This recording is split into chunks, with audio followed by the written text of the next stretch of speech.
sobrang lucky talaga ako na yung Nasha team yung nag-handle ng documents ko. I didn't even feel any difficulties or headache in processing my documents talaga po. And hassle-free talaga, sobrang bilis po, and really, really reliable talaga po yung Nasha team.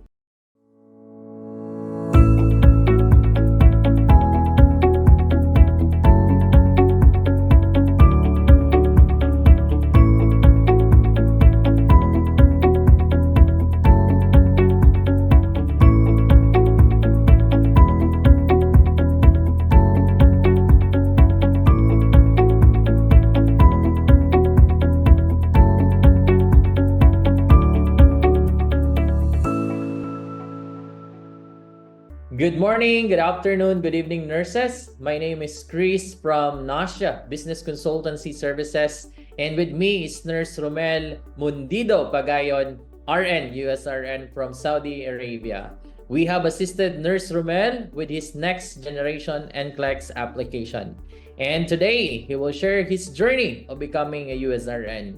How are you, sir? Can you introduce yourself? I'm Romel Pagayon. I am a registered nurse in the Philippines as well as here in Saudi Arabia. And finally, USRN po. Currently, I'm working here in Saudi Arabia for almost 7 years now.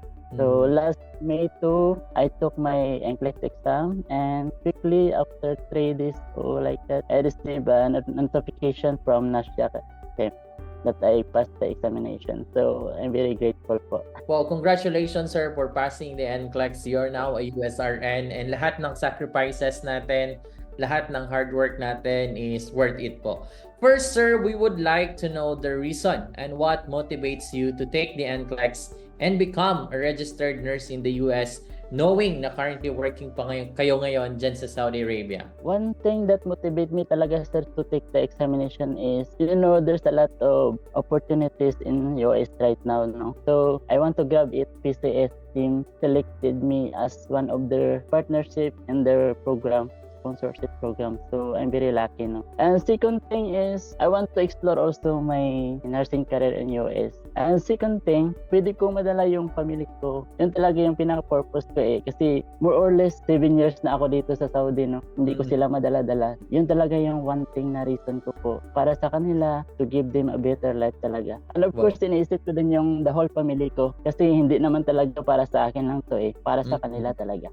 Especially sa parents ko, na nag-sacrifice before para sa akin, no? So, para sa kanila lahat po talaga. That's a good reason, sir, and motivation na aside from you achieving your professional goal abroad, you wanted also to bring your family. Lahat ng effort and sacrifices mo is para sa family mo po. That's really good to know po, sir. You are actually a hero. Talaga po, yes po. Knowing all of this motivation and reason why you wanted to be in the US, can you tell us something about your exam preparation and review? Currently working po kayo ngayon. How do you manage your time? Did you create a study guide? So far, ang hirap talaga, sir, no? Because managing the time between family, between the duty time, and as well as learning, no, and studying is difficult talaga. So hindi lang ako nag-give up. So ginawa ko lang po is minapitabate ko lang yung sarili ko na kahit mahirap, kaya natin to. Yung sabi sa amin ng mentor ko, dapat first and foremost, i-dissect talaga yung concept. Especially yung mga mahihirap like pharmacology, MS. So yung ginawa ko, binasa ko lang talaga, sir, pa ulit-ulit. Siguro mga 3 times. Tapos practice exam every day. Ang sa laki tulong talaga, sir, yung Nasha team, no? Yung apps ng Nasha. Wow. So that time, nakita ko talaga yung QBank doon. So hindi lang ako magkakamali, siguro mga 3 beses ko sa sinagutan. Kasi first na nagtiga ko doon, nagtry ako, siguro sobrang baba ng score ko. Sinabi ko, ulitin ko ulit. 3 beses ata. Nag-download ako ng mga materials doon. Nakita ko dun sa apps ng Nasha. So, malaking tulong yun talaga. Yung mga unfamiliar terms sa akin, ginawa ko, kinabit ko dun sa mga wall ko para everyday nakikita ko talaga siya. Yes. Kasi sobrang tagal ko na nag-graduate, no? Siguro more or less mga decade na rin. So, kailangan natin na balikan lahat talaga. Back to zero talaga. So, basa-basa, tapos once na na-upload na yung live session namin sa Google Chrome namin sa classroom ng fake. Kasi usually hindi ako nakatin ng mga sa live session talaga kasi conflict sa duty. So, Mm. kailangan ko lang siya na panoorin pa ulit-ulit talaga. Yun talaga yung motivation ko na kung desire talaga ng puso mo, ibibigay talaga ni God. So, focus lang and study talaga. Kailangan talaga may rest time talaga eh. Kasi minsan, babasa ka ng basa tapos hindi naman talaga pumapasok na. Kailangan talaga rest time. Lahat tayo nagsasakripisyo, lahat naman ito worth it naman pag napasa na natin. Thank you as well, no, for using the Nasha mobile app na nakatulong talaga sa inyo in your exam preparation and review. How do you rate our Nasha mobile app, and can you tell us in detail how Nasha helps you with the processing, getting your approval, scheduling your exam, and providing you all the motivation and support to pass the NCLEX? Super amazed talaga ako sa Nasha team sa Novigo. Sobrang laking tulong talaga sa akin in terms of processing my documents. Since day one, na-endorse yung documents ko sa PCS. I'm collecting my documents in the school, credential, verification of my PRC license,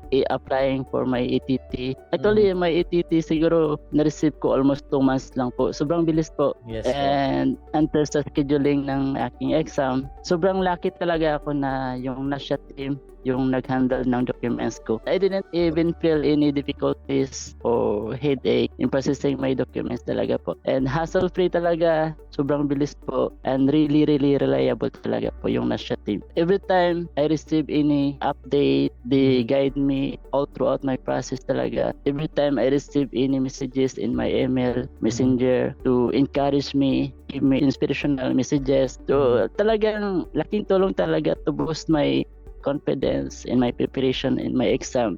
Focus talaga sa preparation lang po. Great service talaga. Good job talaga yung Nasha team talaga po. So highly recommended talaga po yung Nasha po. Very glad talaga na sila yung nagpo-process ng mga documents namin. Very great talaga. Good job talaga yung Nasha team.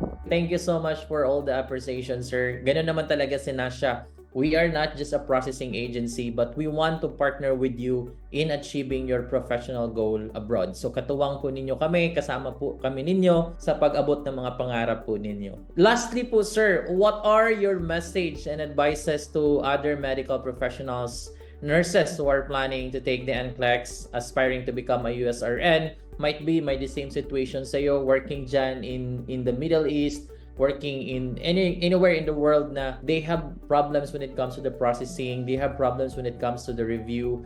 What are your advices and messages to them? To all nurses, hope my story could be able to motivate you as well. No? Alam ko mahirap yung preparation at kailangan talaga natin sacrifice para pumasa. Kasi worth it naman talaga kasi nga sabi nila, ito na yung pinaka-peak talaga and powerful license na matatanggap natin as nurse po. So, very glad talaga. So, kailangan natin focus lang talaga. Focus lang sa review, do your best talaga, and pray and claim it nurses. Hoping talaga na marami pa kayong matutulungan ng mga medical professionals, sir. So all nurses, no, kung kaya ko, siguro kayang-kaya naman po. Before I took my exam, no, nag-subscribe din ako sa sa Your World. So malaking tulong din talaga po yung Your World, no. Kasi mahirap yung mga question doon. So pagdating sa exam, medyo easy na lang po. Sa Nasha team, maraming salamat talaga po. Thank you so much, sir, for sharing your story. And we know a lot of nurses will be inspired to do the same. And of course, your journey is really amazing and an inspiration to everyone. We are happy and excited to see you in the coming months and years working as a registered nurse in the USA. Of course, in partnership with Priority Care Staffing, helping you with your deployment and opportunity of working abroad. And again, sir, congratulations and more power to you. Ingat po kayo dyan and God bless you always po.